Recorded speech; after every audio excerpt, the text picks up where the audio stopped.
Måske spiser bordet farver til frokost. Spiser dødningehoved.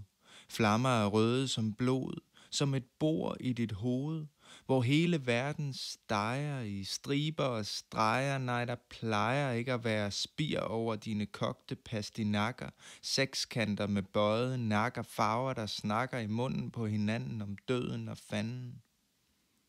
Måske spiser du bål til frokost, spiser spir, spiser og drikker, klirr. Måske 1, 2, 3, 4 bliver bordet til en rejse, en magisk pejs med skarpe hjørner. Måske et bål, spiser et bord til frokost, tænker tanker, som er skåret i skiver, spiser flammer, som river, spiser tanker med kniv og gaffel, tanketafel. Måske spiser du bord til frokost, spiser ord til frokost, spiser syd og nord, for verden er stor.